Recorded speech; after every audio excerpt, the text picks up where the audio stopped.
নির্মল ঘোষের গ্রেফতারি নিয়ে আমি কোনো মন্তব্য করব না। Law will take its own course. Nirmal Ghosh বা কেউ ধরা পড়েছেন, তারা এবং তাদের আইনজীবীরা যা বলার বলবেন। কোনো অবস্থাতে আমি এখানে কোনো মন্তব্য করব না। কিন্তু যে পদ্ধতিতে এই ডিম এবং পুলিশ কাস্টডিতে থাকা অ্যাকিউজদের উপর অর্গানাইজড আক্রমণ চলছে, এটা হতে পারে না। পুলিশ এটা কি করে অ্যালাউ করছে?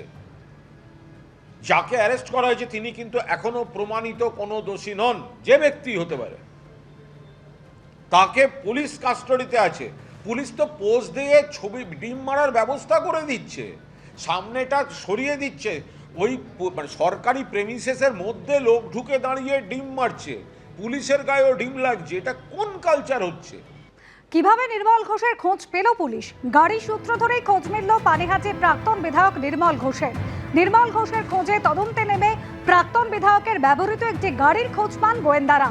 তারপরে ওই গাড়ির নম্বর ট্র্যাক করতে শুরু করেন তদন্তকারীরা। যতগুলি টোল প্লাজা দিয়ে গাড়িতে গেছিল সবকটিতেই ধরা পড়ে ওই গাড়ির নম্বর। গতকাল বালাসোরে একটি হাইওয়ের ধারে একটি হোটেলের সামনে গাড়িটি দেখতে পান তদন্তকারীরা। তাতে পশ্চিমবঙ্গের নম্বর আছে দেখে হোটেলে ঢোকেন গোয়েন্দারা। হোটেলের রেজিস্ট্রার দেখে জানা যায় সেখানেই গত কয়েকদিন ধরে লুকিয়ে রয়েছেন নির্মল ঘোষ, দাবি তদন্তকারীদের। আর তারপরে নির্মল ঘোষকে পাকড়াও করে পুলিশ।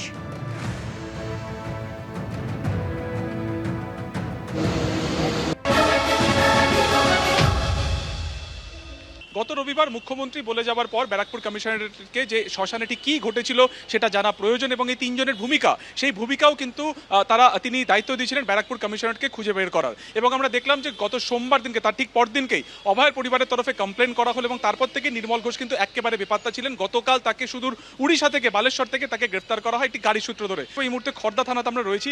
এই হচ্ছে সেই গাড়ি, সিলভার কালারের যে গাড়ি, যে গাড়িতে করে এখান থেকে গত সোমবার দিনকে এফআইআর দায়েরের পরই নির্মল ঘোষ পালিয়ে গিয়েছিলেন।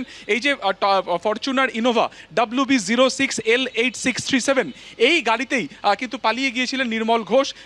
সঙ্গে একজন ড্রাইভারকে নিয়েছিলেন এবং তার সঙ্গে আরেকজন সহযোগীকেও নিয়েছিলেন। এবং এই গাড়িতে করেই গত সোমবার দিনকে তিনি কলকাতা ছাড়েন। এখান থেকে তিনি কিন্তু সুদূর বালেশ্বর পর্যন্ত, উড়িষ্যা পর্যন্ত যান এবং সেই হোটেলে তিনি আত্মগোপন করেছিলেন। সেখান থেকে তাকে গ্রেফতার করা হয় এবং এই গাড়ির সূত্র ধরেই কিন্তু শেষমেশ জালে পড়েন নির্মল ঘোষ। গতকাল তাকে উড়িষ্যার আদালতে তোলা হয়। সেখানে তাকে ট্রানজিট রিমান্ডে নিয়ে আসার পর আজকে প্রায় ভোর 3টে নাগাদ তাকে আনা হয়েছে। অবশেষে একটি গাড়ির সূত্র ধরে পানিহাটির প্রাক্তন তৃণমূল বিধায়ক নির্মল ঘোষের হদিশ পেলেন ব্যারাকপুর কমিশনারের গোয়েন্দারা। ব্যারাকপুর কমিশনারের গোয়েন্দাদের কাছে খবর ছিল গত কয়েকদিন ধরে একটি গাড়িতে করে ঘুরে বেড়াচ্ছেন পানিহাটির প্রাক্তন তৃণমূল বিধায়ক নির্মল ঘোষ। ওই গাড়িটির ওপর নজরদারি চালাচ্ছিলেন ব্যারাকপুর কমিশনারের গোয়েন্দারা এবং নজরদারি চালাতে গিয়ে দেখা যায় যে বালাসোরের কাছে একটি হাইওয়ের ধারে একটি হোটেলের পাশে গাড়িটি দাঁড়িয়ে রয়েছে। তারপরে হোটেলের রেজিস্টার পরীক্ষা করতেই দেখা যায় যে নির্মল ঘোষ ওই হোটেলে এসে আত্মগোপন করে আছেন। তখনই গতকাল দুপুরে সেই হোটেল থেকে তাকে গ্রেপ্তার করে ব্যারাকপুর কমিশনারের গোয়েন্দারা এবং খর্দা থানার পুলিশ। এবং যেটা জানা যাচ্ছে গত 11ই জুলাই তাকে শেষবারের মতো কলকাতার বোট ক্লাবে ঋতব্রতপন্থী তৃণমূলের নেতাদের সঙ্গে তিনি বৈঠক করেছিলেন। তারপর থেকে খর্দা থানার পুলিশ তাকে হন্যে খুঁজছিল। গত 10 তারিখে খর্দা থানায় লিখিতভাবে অভিযোগ দায়ের করেন অভয়ের বাবা মা। তারপরেই মামলা রুজু করে খর্দা থানার পুলিশ এবং তখন থেকেই নজরদারি চালানো হচ্ছিল নির্মল ঘোষের উপর।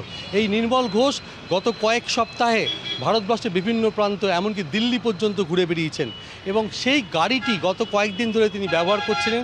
তার পাশাপাশি একটি নতুন সিম কার্ড নিয়ে তিনি ফোন ব্যবহার করছিলেন, কিন্তু গতকাল সকাল থেকেই সেই ফোনটি বন্ধ ছিল। ফোনটি বন্ধ থাকা সত্ত্বেও গাড়ির সূত্র ধরেই অবশেষে দুপুরবেলা বালাসোরের কাছে একটি হোটেল থেকে তাকে গ্রেপ্তার করে ব্যারাকপুর কমিশনারের গোয়েন্দারা এবং খর্দা থানার পুলিশ।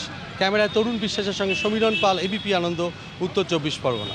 এবিপি আনন্দ, এগিয়ে থাকে, এগিয়ে রাখে।